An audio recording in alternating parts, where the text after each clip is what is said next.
Class 10। चलिए आपका फिर लेसन स्टार्ट हो गया सेंट्रल गवर्नमेंट वाला, जिसमें आपने पार्लियामेंट के बारे में पढ़ लिया था।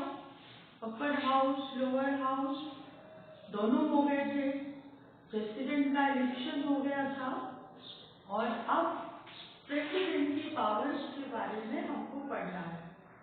हमने आपको कल पढ़ाया था प्रेसिडेंट की जो पावर्स होती हैं कि वो क्या क्या कर सकता है, जिसमें कि अपॉइंटमेंट थे, रिमूवल था, ठीक है, prime minister, cabinet, chief justice, supreme court and high court board, justices of supreme court and high court, और आपके जो एम्बेसडर्स हैं उनका अपॉइंटमेंट, प्लस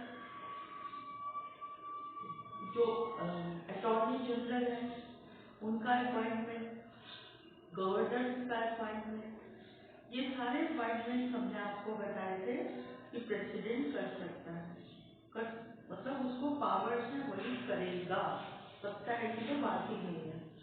और उसके बाद में दूसरी बात हमने आपको बताई थी कि ये इनको रिड्यूस भी कर सकता है।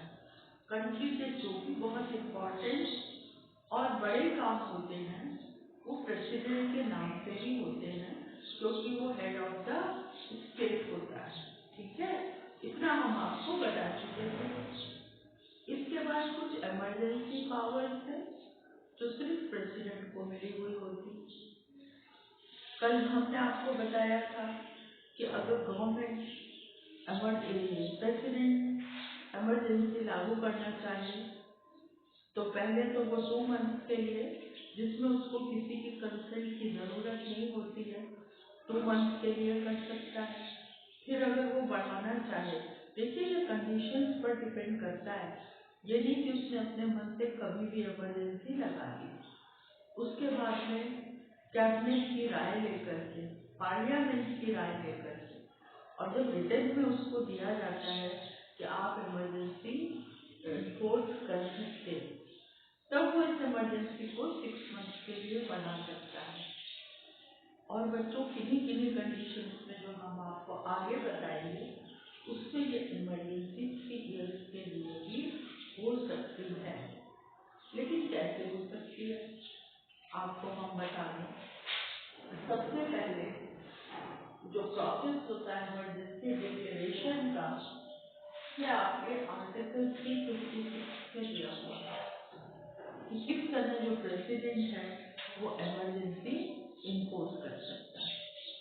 तो मान लीजिए इसको ऐसा लगता है कि देश की कोई स्टेट ऐसी है जहाँ पर लॉ एंड ऑर्डर बिल्कुल खत्म हो गया, जहाँ पर जो अपराधी हैं वो जनता को बहुत तंग कर रहे थे, इसके अलावा जहाँ पर लूट मार मची हुई है, बिल्कुल केओस है, मर्डर्स हो रहे हैं, पुलिस की बात ही नहीं कोई मान रहा है और पुलिस उनके सामने लाचार है।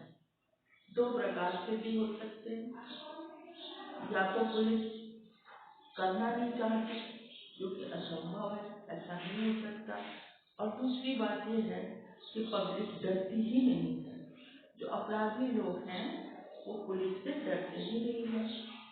जैसे कई बार ऐसा देखने में आता है कि जो माफिया है, ठीक है, पुलिस वाले जाते हैं उनको रोकने के लिए, अरेस्ट करने के लिए, वो उल्टे पुलिस वालों के ऊपर ही फायरिंग शुरू कर देते हैं या उनका मर्डर कर देते हैं। जैसे बहुत सी खदानें या जैसे ये पत्थर तोड़ने के काम होते हैं, ठीक है, या रेत हटाने का काम होता है, ये सब माफिया बहुत अधिक मात्रा में करते हैं। पत्थर तोड़ के वो बेचते हैं जो कि अलाउड नहीं है। तो इन सब के लिए जब पुलिस इनको अरेस्ट करने जाती है या ड्रग्स वगैरह का धंधा करते हैं, पुलिस उनको मना करती है या अरेस्ट करने जाती है, तो वो उल्टे पुलिस के ऊपर ही फायर कर देते हैं। और इस तरह सारे स्टेट में केवल माफिया जो है, जिसको हम भू माफिया कहते हैं, किसी भी तरह के जो माफिया होते हैं, वो जबरदस्ती पब्लिक को तंग करते हैं। जब ऐसा गवर्नमेंट अपने मन से पहले तो इमरजेंसी 2 मंथ के लिए डिक्लेयर कर सकता है। उसके बाद में जब उनको जो पार्लियामेंट है वो लिख के देती है कि आप इमरजेंसी को बढ़ा सकते हैं, तब यह इमरजेंसी 6 मंथ तक बढ़ाई जाती है। लेकिन फिर भी बच्चों, अगर उसके बाद भी जरूरत है तो पार्लियामेंट के कंसेंट से ये जो इमरजेंसी है ये 3 साल तक रह सकती है।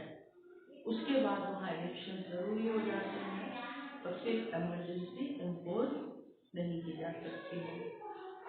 दूसरी बात होती है, ये तो हुआ इमरजेंसी जो सिर्फ प्रेसिडेंट की पावर होती है, और इसमें जो स्टेट को इमरजेंसी में जो स्टेट पर रूल करता है वो होता है गवर्नर, जो कि प्रेसिडेंट का रिप्रेजेंटेटिव होता है।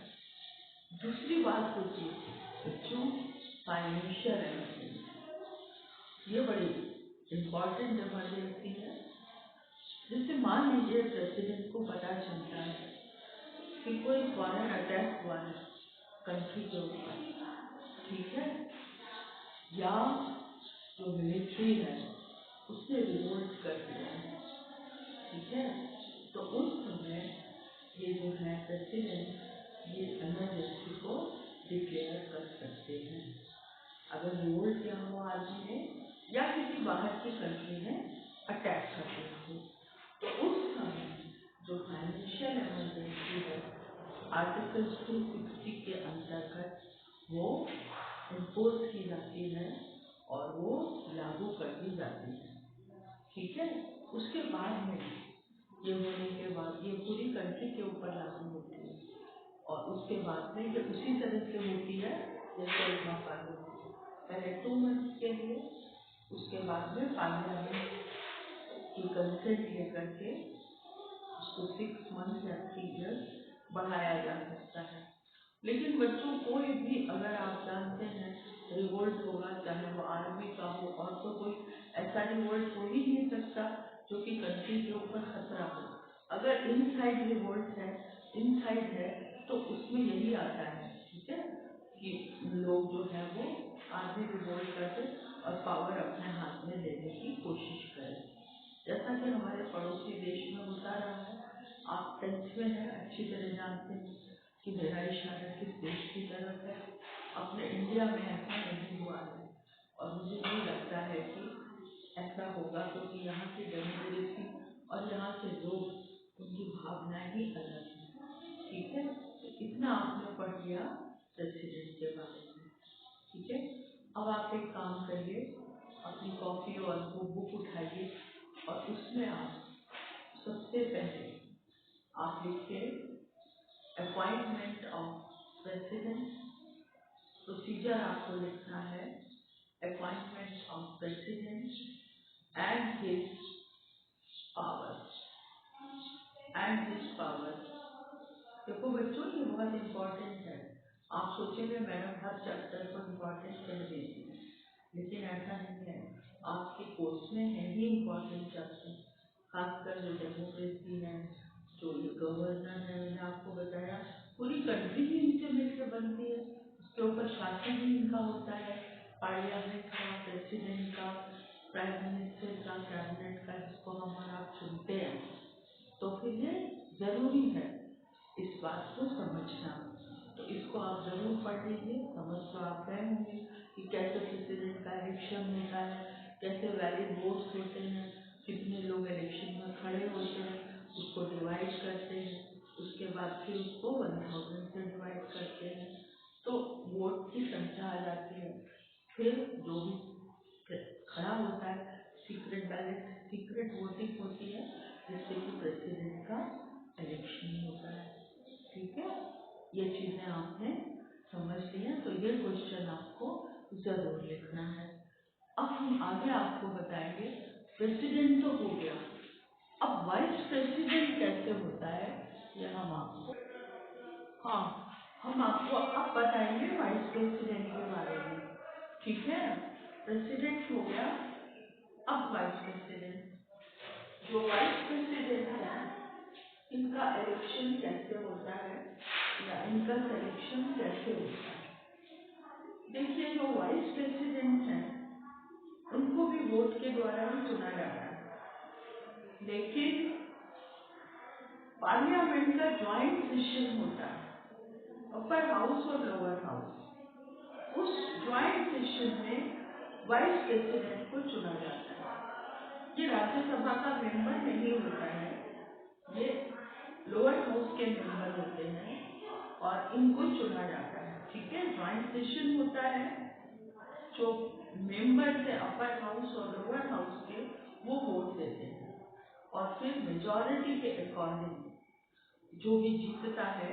देखिए, हमारे यहाँ डेमोक्रेसी है तो आप मानकर चलिए कि सब कुछ मेजॉरिटी से ही होता है। जो जीतता है वो वाइस प्रेसिडेंट डिक्लेयर कर दिया जाता है। इतनी सी बात है। अब इसके लिए क्या क्वालिफिकेशन चाहिए? वही चाहिए जो प्रेसिडेंट के लिए चाहिए।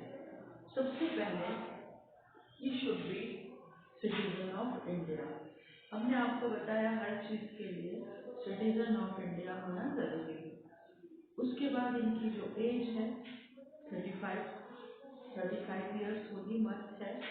और तीसरी बात जो होती है इनकी ये होती है कि ये किसी भी प्रॉफिटेबल पद पर न हो। जो प्रेसिडेंट के रूल्स और रेगुलेशन है ना, ठीक वही वाइस प्रेसिडेंट के भी होते हैं। तो अगर आप प्रेसिडेंट का याद कर लेंगे तो वही वाइस प्रेसिडेंट का भी होगा।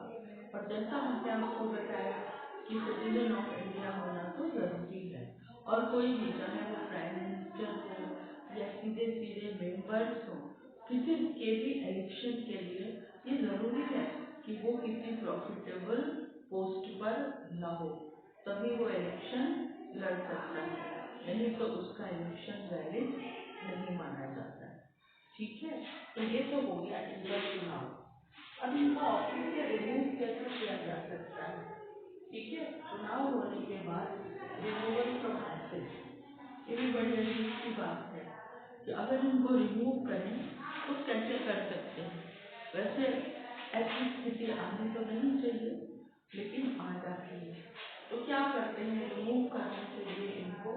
सबसे पहले तो अगर वाइस प्रेसिडेंट खुद अपनी इच्छा से छोड़ना चाहे, पहले तो 5 ईयर, ठीक है, इनका जो टेन्योर होता है, जैसे कि आपने देखा होगा मेंबर्स का टेन्योर होता है 5 ईयर्स का, इनका भी टेन्योर जो होता है वो 5 ईयर्स का होता है।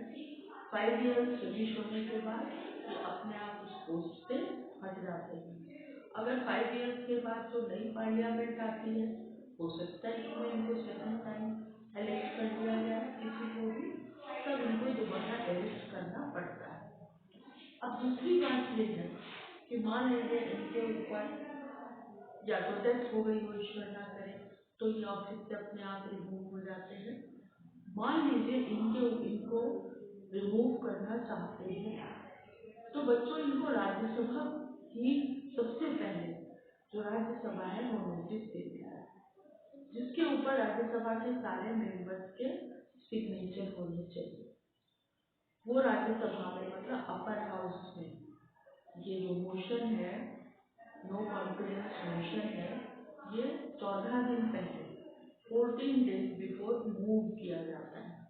ठीक है, मूव करने के बाद उस पर बहस होती है।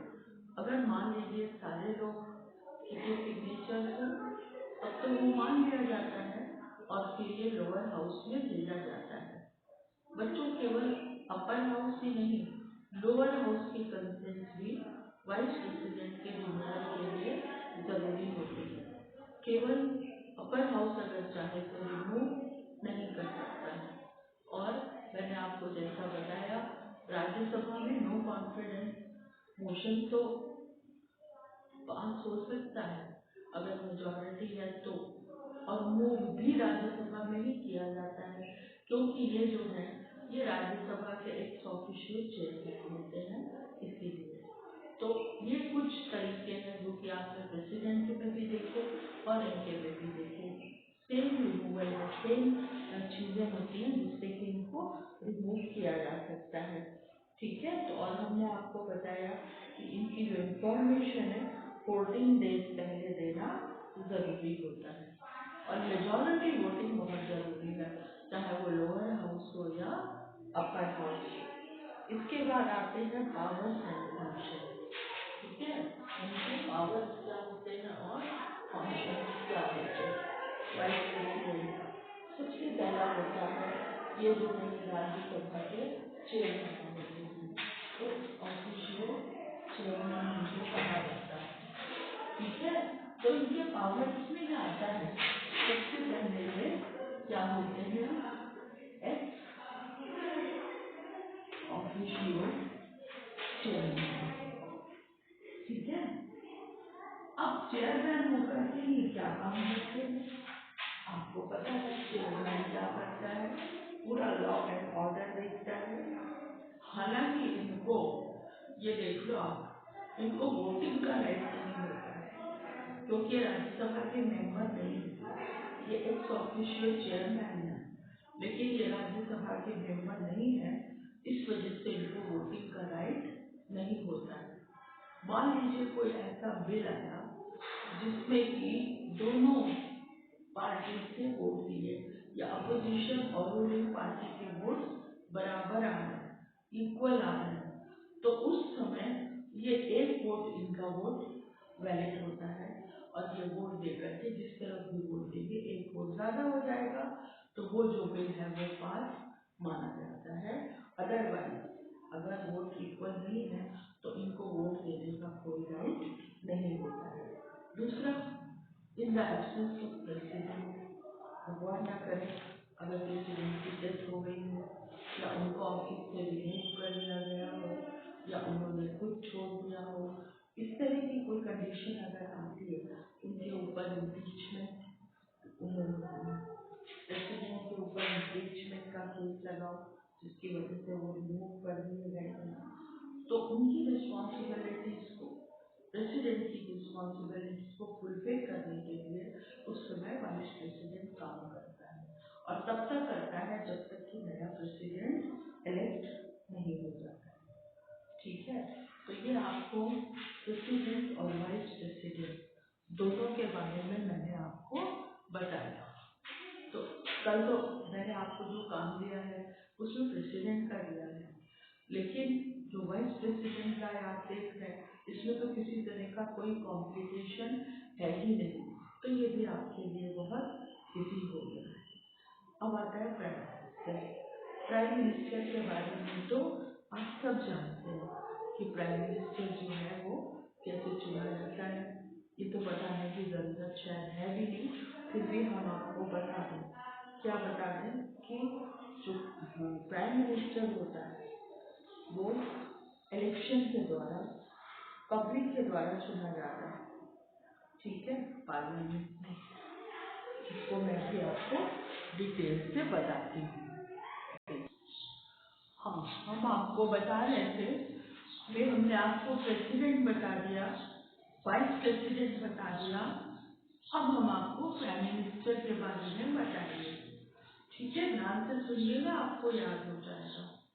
आपको पता है, अच्छी तरह जानते हैं कि प्राइम मिनिस्टर का चुनाव कैसे होता है, कैसे इलेक्ट किए जाते हैं। देखिए, सबसे पहली बात हम आपको बताते हैं कि one and the same, he should be a member of citizen of India।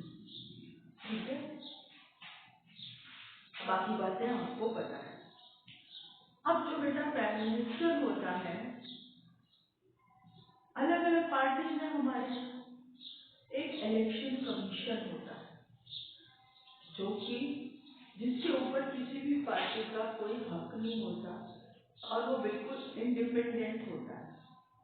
ठीक है, जो व्यक्ति चुनाव में खड़ा होना चाहता है तो पार्टी, हर पार्टी है अपना एक लीडर चुनती है और वो जो लीडर होता है वो प्राइम मिनिस्टरशिप के लिए का एक कैंडिडेट माना जाता है।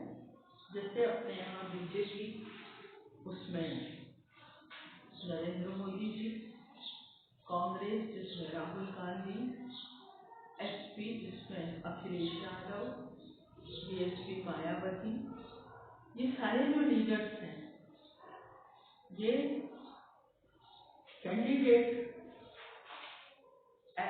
इनकी पार्टी ने इनको as a candidate of prime ministership के लिए खड़ा किया और ये समझा जाता था, इट वॉज कंसिडर्ड कि यही प्राइम मिनिस्टर होंगे अगर इनकी पार्टी जीती। ठीक है, अब क्या होता है, ये सारे के सारे जो होते हैं अपने पर्चे फाइल करते हैं, तो एक पर्चा होता है जो इनको पेपर भरना पड़ता है, जिसमें इनकी प्रॉपर्टी के बारे में भी होता है, इनकी पूरा इनका स्टेटस होता है, कहाँ से खड़े हो रहे हैं, किस पार्टी से खड़े हो रहे हैं या इंडिपेंडेंट हैं। ठीक है, जहाँ से भी ये खड़े होते हैं वहाँ पर जो इलेक्शन ऑफिसर होता है, जो वहाँ का जो कलेक्टर होता है, उसके सामने ये पर्चे पेश करते हैं। और उसके बाद में क्या होता है, ये जो स्लिप्स हैं, ये जो देते हैं, जांचा जाता है कि इन्होंने सही भरा है कि नहीं भरा है। इसको बहुत सावधानी से भरना पड़ता है, अगर जरा भी गलती हो गई तो वो फिर इलेक्शन में खड़ा नहीं हो सकता। ठीक है, इतना होने के बाद इनको इलेक्शन कमीशन एक सिंबल देता है, जिनके सिंबल पहले से तय है, जैसे कांग्रेस का हाथ है, बीजेपी का कमल का फूल है, किसी का हाथी है, किसी का साइकिल है, आपको पता है ये किसी का साइकिल है, किसी का हाथी है, ये तो पहले से तय है। लेकिन मान लीजिए कोई नया कैंडिडेट इंडिपेंडेंट खड़ा हो जाता है तो उसको इलेक्शन कमीशन जो है वो अलॉट करता है कि आपका ये निशान है। ठीक है, उसके बाद डिक्लेयर हो जाता है कि किस पार्टी से ये लोग खड़े होते हैं, और फिर शुरू होती है बहुत भयानक तरीके से कैंपेनिंग। उस कैंपेनिंग में भीषण भाषण होते हैं, और आजकल तो एक नई प्रथा चली है, एक दूसरे को गाली देने की, कोई चोर कह देता है, कोई नीच आदमी कह देता है, कीड़ा कह देता है, इस तरह की गंदी भाषा का प्रयोग जो नहीं होना चाहिए आजकल वो भी शुरू हो गया। लेकिन ये अच्छी बात नहीं है, इसको आप लोगों को सपोर्ट नहीं करना चाहिए, लिखने में भी मत करिएगा। ठीक है, उसके बाद वो दिन आता है जब वोटिंग होती है, जो पब्लिक है वो वोटिंग करती है, और फिर काउंटिंग होती है, और फिर इलेक्शन कमीशन डिक्लेयर करता है कि ये जो व्यक्ति है ये इस जगह से जीत गया और चुना गया। बड़ा रोचक होता है, बड़ा इंटरेस्टिंग होता है। अभी वेस्ट बंगाल का देखिएगा होने वाला है, जरूर आप ये चीज़ें टीवी पर देखा करिए जब आप न्यूज़ देखते हैं, जिससे कि आपको इन चीज़ों के बारे में पता लगता है और सोचने की शक्ति बढ़ती है। ठीक है, तो इस तरह जो प्रेसिडेंट है वो उसके बाद में जो इलेक्शन कमीशन है ये डिक्लेयर कर देता है कि ये व्यक्ति चुने गए। अब जिस पार्टी को सबसे ज़्यादा वोट मिले उसको प्रेसिडेंट इनवाइट करता है गवर्नमेंट बनाने के लिए। ठीक है, और वो एप्लीकेशन देते हैं कि भाई हमारे कितने रिप्रेजेंटेटिव जीते हैं तो हम गवर्नमेंट बनाना चाहते हैं, और उसके बाद फिर गवर्नमेंट फॉर्म होती है, प्रेसिडेंट के पास जाते हैं, ये अपने जो कैंडिडेट्स हैं उनकी संख्या बताते हैं, उनको ले जाते हैं, और फिर इस तरह जो प्राइम मिनिस्टर है वो चुन लिया जाता है, और प्रेसिडेंट डिक्लेयर कर देते हैं कि ये एज अ प्राइम मिनिस्टर इनका चुनाव कर लिया गया है। लेकिन ये सब प्रेसिडेंट के सिग्नेचर से होता है, मैंने आपको बताया। इसके बाद जो काउंसिल के दूसरे मेंबर्स हैं, प्राइम मिनिस्टर अपनी विश बताते हैं, अपनी विलिंग बताते हैं, और उसके अनुसार ये डायरेक्ट करते हैं जो प्रेसिडेंट है वो काउंसिल ऑफ मिनिस्टर्स को अपॉइंट करते हैं। हालांकि डायरेक्शन पूरा प्राइम मिनिस्टर का होता है, लेकिन अपॉइंट कौन करता है, प्रेसिडेंट करता है। ठीक है, अब देखिए हम आपको आगे बता दें कि प्राइम मिनिस्टर का काम क्या होता है। कैबिनेट मिनिस्टर की वो बना दी, पूरी कैबिनेट बना दी,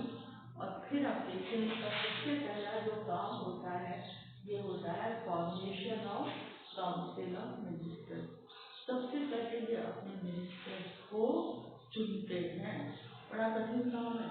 कई नाराज हो जाते हैं कि हमको मिनिस्टर नहीं बनाया, हम पार्टी छोड़ रहे हैं। कुछ लालची होते हैं, ऐसे होते हैं। अभी आपने महाराष्ट्र में देखा ना, उद्धव ठाकरे ने प्राइम मिनिस्टर बनने के लिए इनके साथ लड़कर चुनाव जीता, उनको पगड़ी का मैंडेट मिला और फिर उन्होंने, क्योंकि वो प्राइम मिनिस्टर बनना, वो चीफ मिनिस्टर बनना चाहते थे, तो उन्होंने दूसरी पार्टी के साथ कोलिशन कर दिया और अपनी पार्टी जिसके साथ मिलकर चुनाव जीता था उसको उन्होंने धोखा दिया। अब उसके बाद दूसरा क्या होता है, डिविजन ऑफ पोर्टफोलियो, किस मिनिस्टर को कौन सा पोर्टफोलियो दिया जाए। कभी कभी ऐसा होता है कि इनको लगता है कि दूसरा मिनिस्टर का चीजें सोचना पड़ेगा, तो किसी एक मिनिस्टर को 2 पोर्टफोलियो भी दे देते हैं, लेकिन बाद में उसको चेंज कर देते हैं। जैसे हमारे आपको पता है कि पहले एजुकेशन मिनिस्टर स्मृति ईरानी को बनाया गया था, लेकिन बाद में उनको चेंज कर दिया गया और फिर वो कपड़ा उद्योग में और वहाँ पर चली गई। ठीक है, तो ये चीजें होती है, पहले बना देते हैं और फिर चेंज भी कर सकते हैं। ये पूरा का पूरा प्राइम मिनिस्टर के ऊपर डिपेंड करता है। फिर आता है डायरेक्टिंग ऑफ फंक्शन। इनको क्या काम करने हैं, इनको जो मिनिस्टर्स बनाए गए हैं इनको क्या काम करने हैं, इस पर बहुत कड़ी निगाह प्राइम मिनिस्टर को रखनी पड़ती है। अगर प्राइम मिनिस्टर ऐसा है, मौनी बाबा कुछ बोलता ही नहीं है कि चल रहा है चलने दो, तो देश जो है वो गड्ढे में जाता है और इतना ज्यादा गिरता है कि दूसरे देशों की बेइज्जती का कम हो जाता है। और हमको बहुत घमंड है इस बात का कि हमारे जो अभी प्राइम मिनिस्टर है 24 आवर्स काम करते हैं। देखिए आप, कितनी बड़ी बात है, 18 घंटे काम, 4 घंटे सोते हैं, 20 घंटे काम करते हैं। अगर उसमें भी जाते हैं ट्रेन में तो वहाँ भी फाइल्स देखते रहते हैं, तो काम करने वाला हो तो ऐसा हो। इसीलिए ये क्या करते हैं, हर समय मिनिस्टर्स की मीटिंग लेते रहते हैं, जो कि लेनी चाहिए, और देखते हैं कि इनका काम कैसा है। अगर किसी मिनिस्टर का काम इनको अच्छा नहीं लगता तो ये तो हमारे प्राइम मिनिस्टर को डिस्टर्ब है, तुरंत उसको ये हटा भी सकते हैं और ये कोई भी प्राइम मिनिस्टर कर सकता है। ठीक है, उसके बाद में आता है कोऑर्डिनेशन। देखिए प्रेसिडेंट के साथ पहली बात तो है इनका आपस में कोऑर्डिनेशन, जो मिनिस्टर्स वर्क कर रहे हैं उनका आपस में कोऑर्डिनेशन। जैसे मान लीजिए अभी कोविड-19 है, तो इसमें इनको, जैसे कि ये कहा गया कि इतना भोजन गरीबों को दिया जाएगा, तो इसके साथ इनको जो फाइनेंस मिनिस्टर है उनको भी जोड़ना पड़ेगा। क्योंकि उसके लिए पैसा चाहिए, तो उनकी सलाह भी लेनी पड़ती है। प्लस जो लोग अपने गांव भाग रहे थे उनके लिए इंतजाम करना, बसों का, ट्रेन का, तो ट्रेन के जो मिनिस्टर हैं उनको भी जोड़ना पड़ा, ट्रांसपोर्ट मिनिस्टर को जोड़ना पड़ा। इन सब में कोऑर्डिनेशन बैठाना पड़ता है, जो कि केवल प्राइम मिनिस्टर ही कर सकता है। कितना टीडियस वर्क है, प्राइम मिनिस्टर बनना आसान नहीं है। और अगर काम करने वाला प्राइम मिनिस्टर हो तो, अगर काम करना ही नहीं है, सिर्फ एसी में बैठना है और सोना है और दूसरों के कहने पे चलना है, तब तो बहुत आसान है प्राइम मिनिस्टर का। उसके बाद आता है लीडर ऑफ लोकसभा। आप जानते हैं जो लोअर हाउस होता है उसका लीडर प्राइम मिनिस्टर होता है, और अक्सर सुनिए जब बहस होती है तो प्राइम मिनिस्टर को हर क्वेश्चन का आंसर देना पड़ता है, और उसके साथ में जो इनके कैबिनेट मिनिस्टर्स हैं उनको भी जवाब देना पड़ता है। फिर आफ्टर दैट जो मैंने आपको बताया, जो प्रेसिडेंट और इनकी जो कैबिनेट है, जो कैबिनेट मिनिस्टर्स है और प्रेसिडेंट है, इनके बीच में कोऑर्डिनेशन प्राइम मिनिस्टर को रखना पड़ता है। इनकी कैबिनेट क्या काम कर रही है, उसमें कुछ गड़बड़ तो नहीं है, इसका जवाब ये ला करके अक्सर प्रेसिडेंट के पास डिस्कस करते हैं, उनको बताते हैं अपने काम के बारे में कि हमारे कैबिनेट मिनिस्टर ऐसा काम कर रहे हैं और इतने कैबिनेट मिनिस्टर हैं बहुत ही अच्छा काम